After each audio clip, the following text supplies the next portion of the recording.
property to say it was a Century Farm, so I know it was a Century Farm. So, yeah, we were in that area a long time. In the Rockside Pioneer book there, you will peruse through it. I think it's in chapter 8, I think it is a story about a marriage of my great-great-great-great-grandfather's daughter, who married to the father of the author of that book. And it's about why they married in Erin Township, because they were actually living in Caledon Township, just east of Erin Township. And the guy who came to marry them was only authorized to do marriages in the Wellington area. I always mix up which district that was called. And it was that district. And so when he got there, they were in Caledon, and he couldn't perform the marriage in Caledon, so they just walked down the end of the driveway and across the road and married in Erin Township. Makes sense. took care of the legalities. But he writes it a lot better in the book, of a lot better wording than I could never do.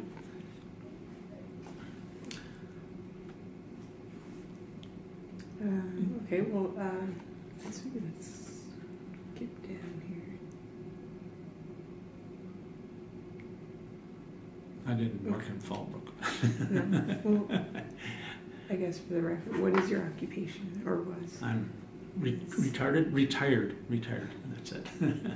I worked for 5.5 years for the Royal Bank, retired from them in 1965.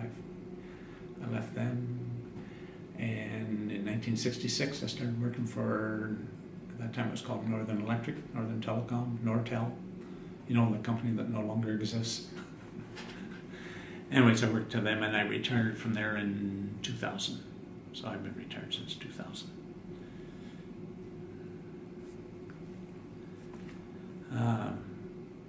Family in the area of Fallbrook? Well, of course, I'm a direct descendants of the McKays, another family that my great-grandmother was a McHenry. There's quite a few McHenrys around in that map of Erin Township.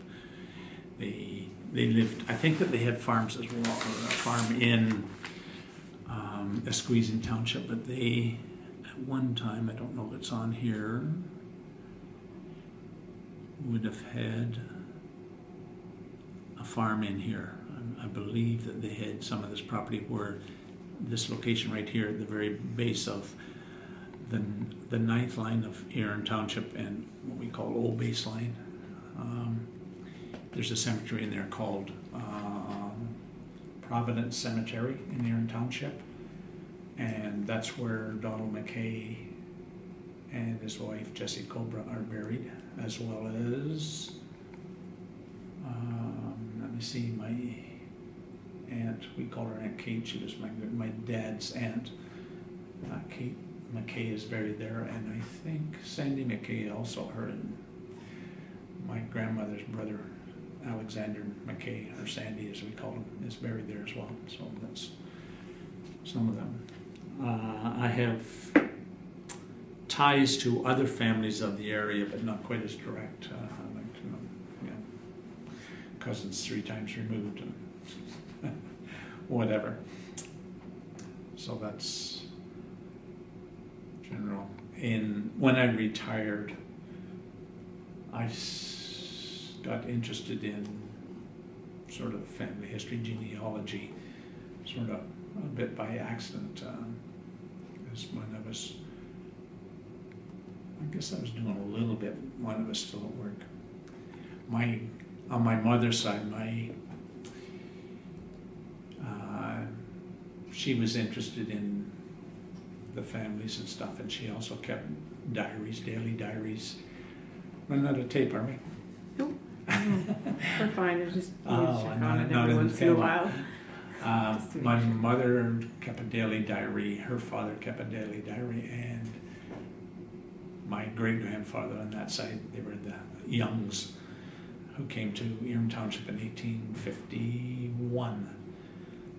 They lived in the north end of Erin Township, so they had a whole bunch of information. And near the end of my years at Nortel, we were started into using computers or some form of it, and I thought, there's a lot of stuff here that I can't remember, and I can put it into something somehow and save it there. So I got into it, and of course, the tree quickly grew, and so I've been interested in genealogy and family history and stuff like that since then. And my computer now has about 16,000 names in, and most of them will have a tie of some sort, maybe a friend of a friend of a friend, but it's a tie to somebody back in Erin Township, and probably even back to our family, or families on the Kirkwood and Young side.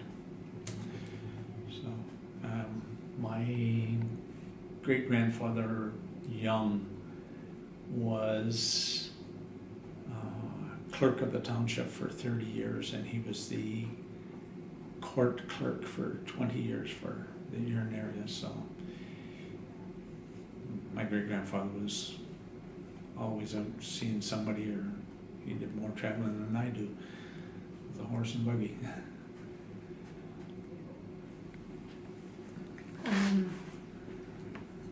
What kind of work did these other family members do? They were almost all farmers.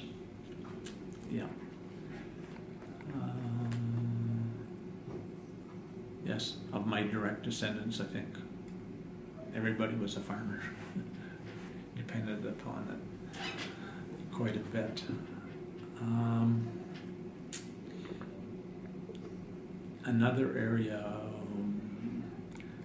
sort of related to, I don't know if you know of Alexander McLaughlin. He was came to Canada, and he became known as Canada's Robbie Burns, I guess. And so he actually lived for a while. He lived down in this Fallbrook area, if you include up to, say, lot 5 of Erin Township, 5 lots north, and Fallbrook is 3 lots south. Actually, I think he lived down around lot 3 for a while, and he wasn't much of a farmer. I guess he was mainly a poet, but he wrote poetry, and there's some books of his poetry around, and one of the ones that I was most interested in is he wrote one about what we call the founder of the village of Erin, Daniel McMillan, who was his brother-in-law. So I am related to the McMillans also in Erin Township, so I'm related back there, and I'm trying to think of, yes, there are some ties of the McLaughlins into the Kirkwood family as well. I have some information on that as well.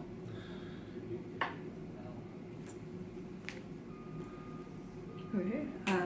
Where's your family from originally? Like, when you go What back do to... I think? I think I call myself 7/8 Scottish. The Kirkwoods came from near Paisley, Scotland in 1820, which is well documented in the Rockside Pioneer book. This McHenry family that I was talking about that married into the Kirkwoods, they were Irish. And so that's the main Irish part. On my mother's side, there's a little bit of English in there, and they lived in the western end of Erin Township, more north of Acton, if you will, northwest of Acton. So I think some of them came from England, but I'm mainly Scottish. Can't talk the language, but you're Irish, are you? Pardon? Are you Irish? I'm Scottish. You're Scottish? Yes, my dad's from Inverness. Oh, okay, because I think of the red hair. Oh, she's got to be Irish. Now there's a lot of sort of cross. Oh, yes. And of course, Ways. a lot of the Scottish and Irish thought the grass was greener on the other side and moved back and forth a fair bit anyways.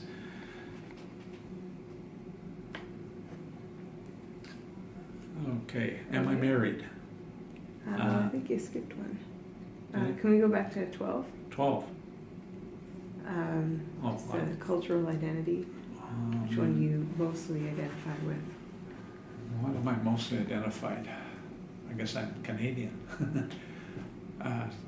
Who's the latest one? Jessie Cobra, who married Donald McKay. They came in 1868. And I think all my ancestors probably came before 1868, so am I Canadian? Native. Here before the country was a country, on most part anyways. So I don't know, Scottish or Canadian, Scottish Canadian. It can be both. Yeah. There is no wrong answer or anything. Okay. It wasn't a loaded question. It's sort of in my mind of what I think I am. I guess first I think I'm Canadian, but second I'd say Scottish or British.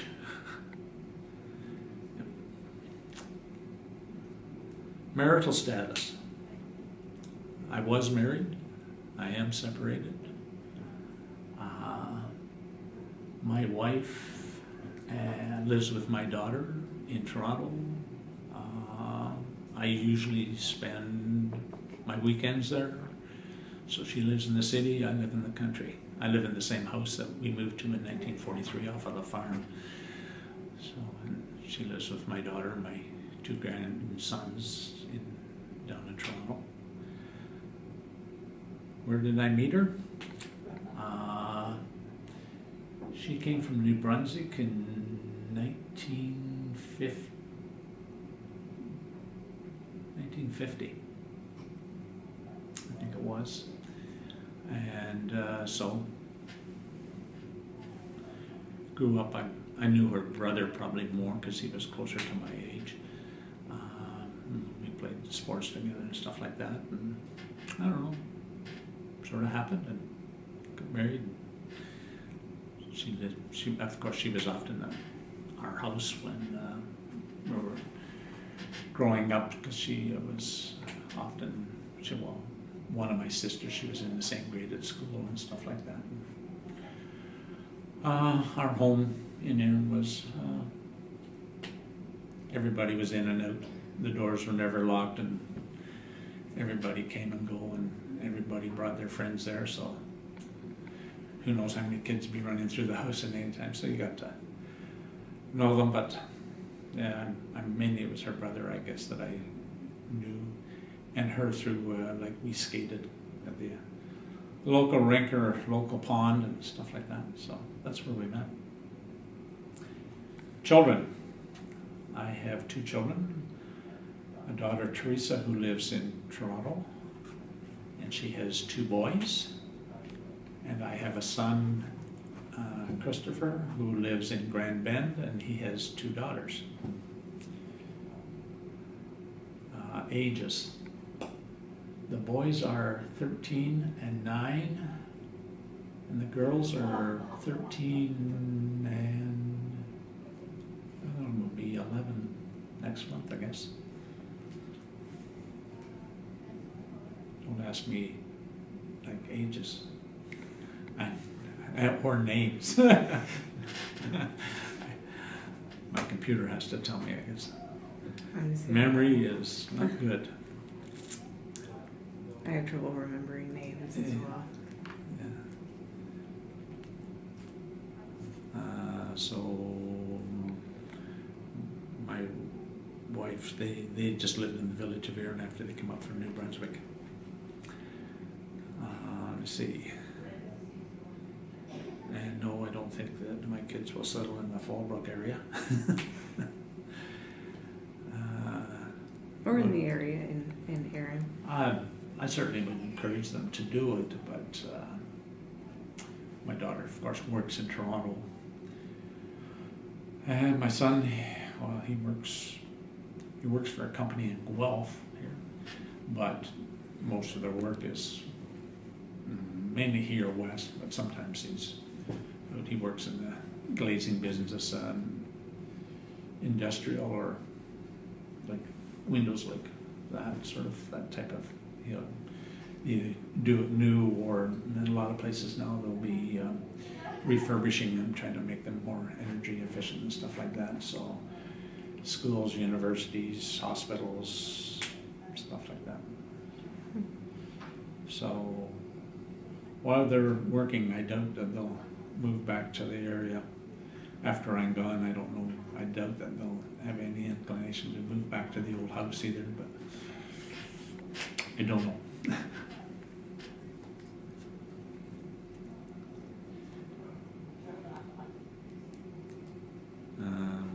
Do the same work that I did there.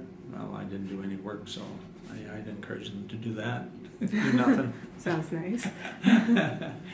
I think that the Fallbrook area is a good area to either retire to, or a lot of the areas wealthier people coming out of the city who see an opportunity because it's secluded, and it's, as far as farming, most of the area down there is not that good. Most of the farming done now is almost more commercial type. Guys will come in and they may not even own it, but they'll lease the land or rent it and cash crop the land, and corn is fairly big. Grow the corn and sell it off. But I don't know. Have you been through the area? Mm-hmm. Oh, you've been down? I drive through Erin every time I go to my parents' house. Okay, there's a fair difference in the like I drive land through of when you go down through, let's say you go directly south of Erin, which is the 9th line, you get to the bottom of the township and you're still on what we call the top of the escarpment. Mm-hmm. Fallbrook is on the fall of the escarpment, and so there's a fair difference in elevation, and the land isn't that good for farming and stuff. It's very hilly, but people like it because of that, and it's quiet. I know the which road is it? Over near this, not the 7th line, the 8th line, where this falls is. The road is not open during the winter. Like 100 yards north of that they block it off in the winter and you can't get down through. I think you can in the summer. They open it up again. So rather remote. The actual Fallbrook farm, you can get down to it and around